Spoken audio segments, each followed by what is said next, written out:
중국 내부에서도 그 문제가 있었죠. 쓸모없는 이런 방공망이 돼서 어떻게 하겠냐.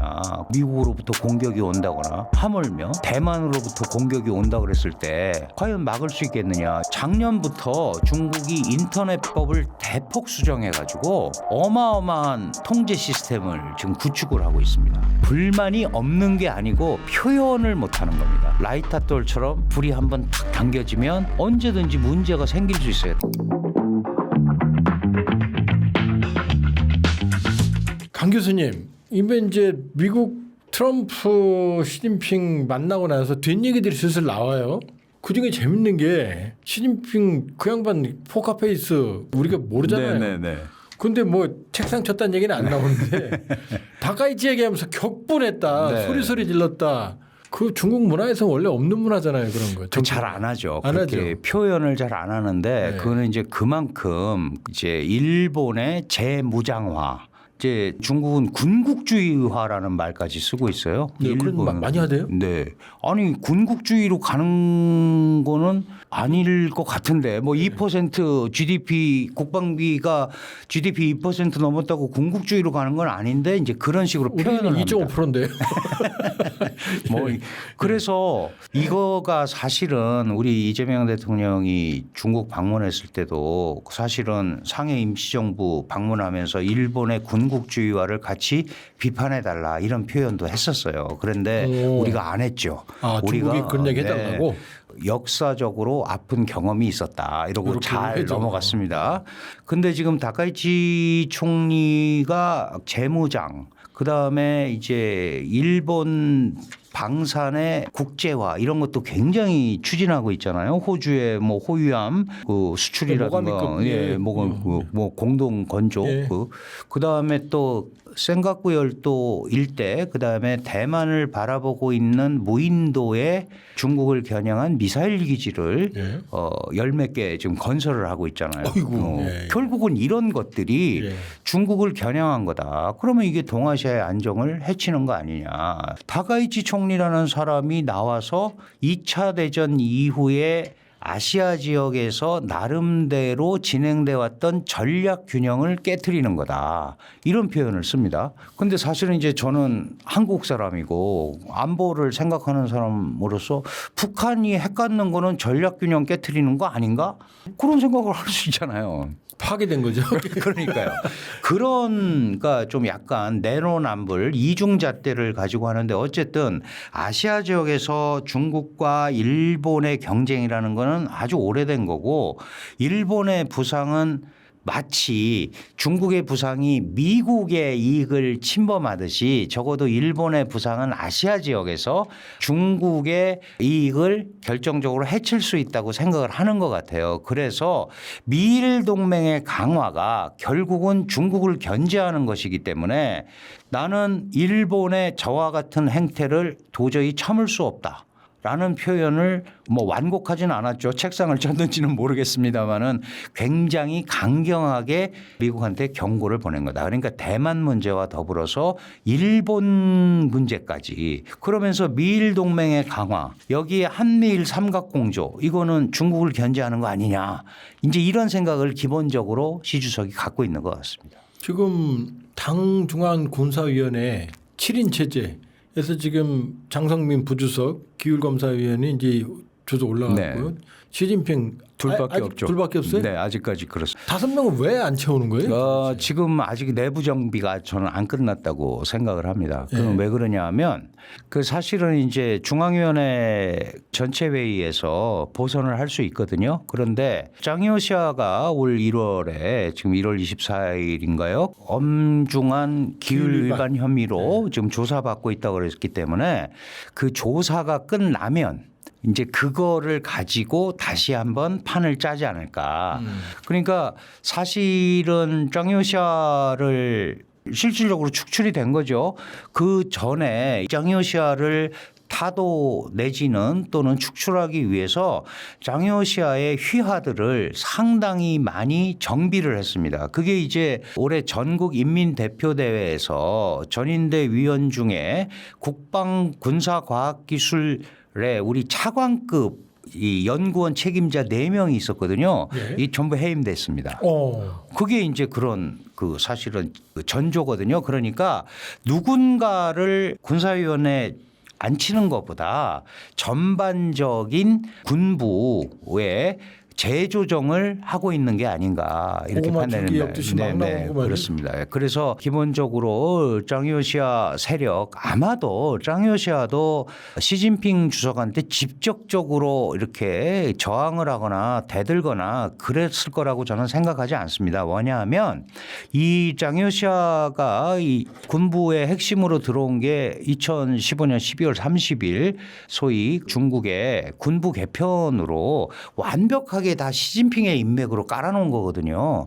그러니까 그게 도전을 했다라고 생각하지는 않는데 문제는 뭐냐 하면 시진핑의 권력이 약간 약화되거나 또는 시진핑의 지나친 독재 성향 이런 것들이 그 이전에 중국의 원로들이나 이런 사람들이 반발을 갖고 있다면 군권의 핵심에 있는 짱요시아를 지원을 하면 시진핑의 적대 세력이 될 수 있다라는 것 쪽으로 접근을 했을 것 같아요. 그런데 아시다시피 중국의 사회주의 시스템 뭐 북한 연구하시고 러시아 연구하시니까 더 잘 아시겠지만 군부가 그렇게 세력화될 수 없습니다.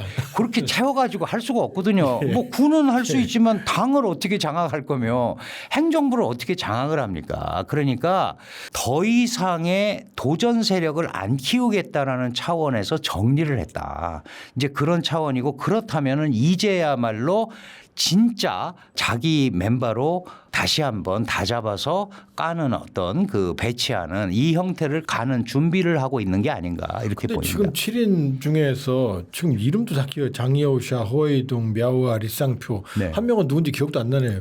이 사람들이 다 사실은 시진핑 인맥이었잖아요. 네, 맞습니다. 네. 그러니까 이게 도전 세력이 아니라 분이 계속 뿌리가 썩고 전 그렇게 보거든요. 뭐 그렇게 봐야죠. 절대 권력이 네. 많이 되는 그렇게 문제가 되는데 조금 더 세부적인 얘기를 해드리면 사실은 이제 시진핑이 군부에 대해서 칼을 대기 시작하고 경로한 거는 중국 군 내부 상황이 미국의 모 대학교의 중국 국방안보 보고서에 아주 너무 적나라하게 나와 있는 거예요. 그러니까 예를 들어서 2015년 12월 30일에 군 개편을 하면서 로켓군을 만들었거든요. 그게 원래 심혈을 기울였는데 돈도 많이 주고. 예, 거기가 이제 군사과학 기술, 그다음에 로켓, 미사일과 핵무기를 다루는 부서입니다. 여기가 이제 여러 가지 고급 군사과학 기술을 다뤄야 되다 보니까 이제 미국과 상당히 결탁이라기보다는 이제 왕래도 있어야 되고 기술 그 습득이나 이런 문제에서 그러면서 부정부패가 너무 많이 싹텄다. 거기 돈 많은 데잖아요. 돈이 많죠. 네. 그게 이제 뭐냐면 장비 발전부라는 데예요. 거기가 장비 발전부인데 이게 이제 리샹푸가 장비 발전부장 출신이고요. 네. 그래서 мя오하가 리샹푸를 쳤어요. 그 시진핑의 얘기를 듣고. 근데 짱요시아가 딱 보니까 자기도 장비발전부장 출신이거든요. 네. 그러면은 걸면 걸리게 되죠. 그래서 мя오하를 친 거예요? 날립니다. 네. 그러면 시진핑은 여전히 중국의 군권을 통수권을 가지고 있는 당중앙군사위원회 주석이란 말이죠. 그래서 정리를 하는 거예요. 저는 그렇게 봅니다. 예. 그래서 군부를 새로 재편하면서 가려고 하는 거다. 거기에 이제 뭐 그래서 뭐 누구는 대만을 침공하자는 주의자고 누구는 아니다 그런데 그거는 부수적인 거고 그리고 사실 군부라는 거는 사령관이 없으면 부사령관이 다 맞게 시스템이 돼 있거든요. 그거에 의해서 특별히 전시가 아니라면 현상을 유지하는 데는 큰 군부라든가 이런 데도 다시 한번 다잡는 뭐 그런 흐름을 만들어가는 게 아닌가 이렇게 판단이 됩니다. 근데 이제 시진핑 들어와서 5개 전구로 개편했잖아요. 네네. 그래서 아마 전구 사령관들이 전쟁 준비를 할 것 같고. 네네.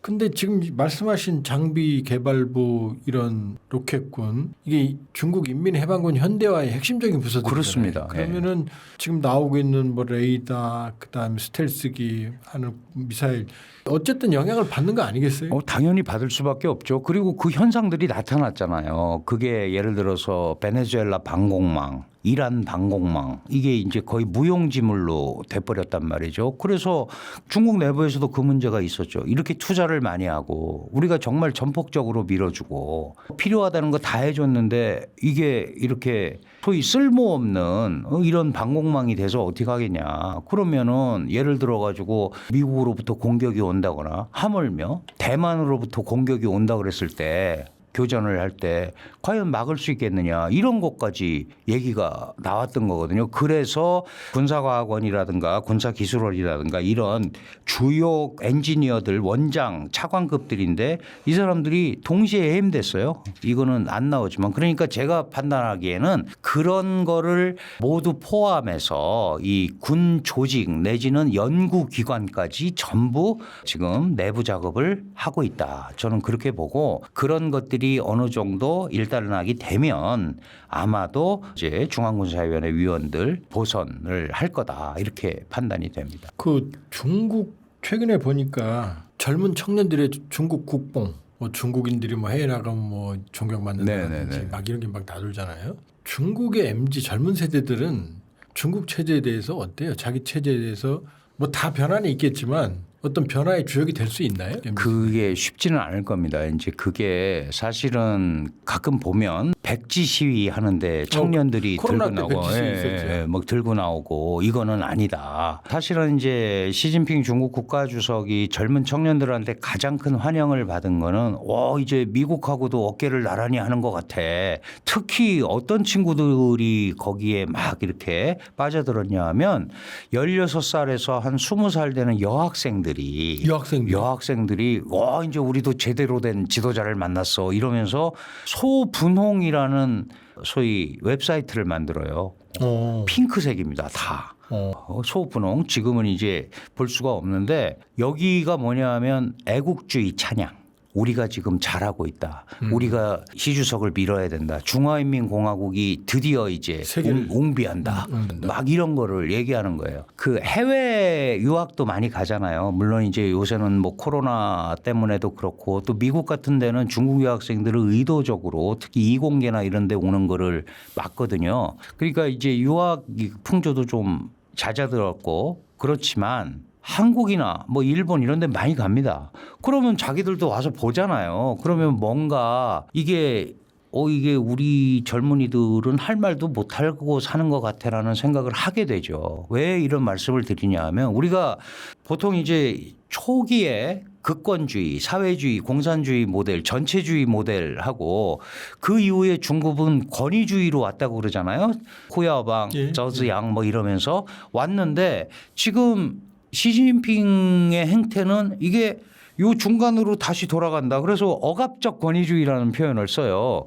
그러니까 완전히 전체주의는 아니지만 약간 다시 뒤로 후퇴하는 것 같은 느낌이 된다. 그런데 문제는 뭐냐 하면 여기에 대해 여기도 여전히 일정한 언론 통제라든가 공권력은 정부가 완전히 가지고 있고 그다음에 사회 통제도 하고 작년부터 중국이 인터넷법을 강화를 해가지고요. 어마어마한 통제 시스템을 지금 구축을 하고 있습니다. 예를 들어서 뭐 익명으로 쓰거나 이런 거가 이제 안 돼요.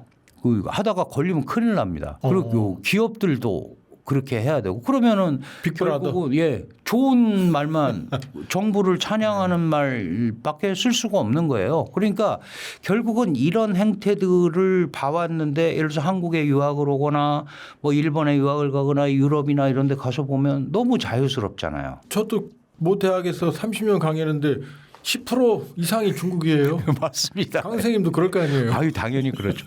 많이 변했어요. 변했는데 여전히 중국이 커야 되고 이런 이제 애국심은 가지고 있는데 이런 방식으로 가는 게 맞느냐에 대해서는 이제 학생들마다 차이는 있는데 보이지 않게 그런 불편함을 토로를 합니다. 근데 문제는 뭐냐 하면 사회 저항 세력이라는 게 꼭 뭐 사회를 뒤집어 엎자 이런 건 아닌데 그건 서로 다른 생각을 가지고 있는 시스템들이 있어야 되는데 우리 같으면 예를 들어서 시민사회 운동이라든가 이런 게 있지만 중국은 그게 근본적으로 불가능하거든요. 그렇죠. 토양이 안 네. 그러니까 어디로 가서 자기들 얘기를 할 수가 없는 거예요. 그래서 불만이 없는 게 아니고 표현을 못 하는 겁니다. 내재에 있는 네, 거예요. 내재에 있는 겁니다. 저게 예를 들어서 뭐 이제 속된 표현이지만 라이터돌처럼 불이 한번 탁 당겨지면 언제든지 문제가 생길 수 있어요. 다만 지금은 워낙 공권력이 강력하고 중국이 여전히 국가 시스템을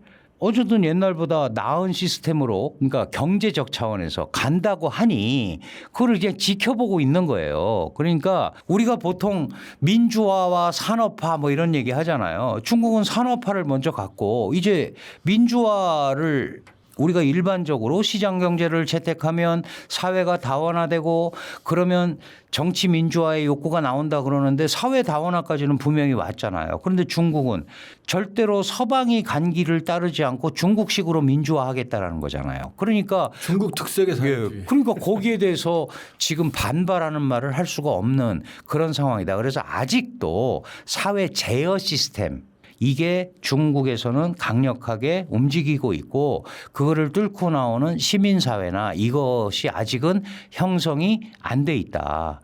그러니까 현지의 불만 이런 게 아니고 의견을 얘기하는 것조차도 굉장히 어려운 상황이고 특히 젊은이들은 불만을 갖고 있더라도 그거를 펼칠 데가 없다. 불만은 있다. 네, 불만은 당연히 있을 수밖에 없죠. 그래서 지금 우리가 홍콩 반환될 때 초미의 관심사가 중국이 홍콩화 될 거냐, 그렇죠. 홍콩이 중국화 될 거냐.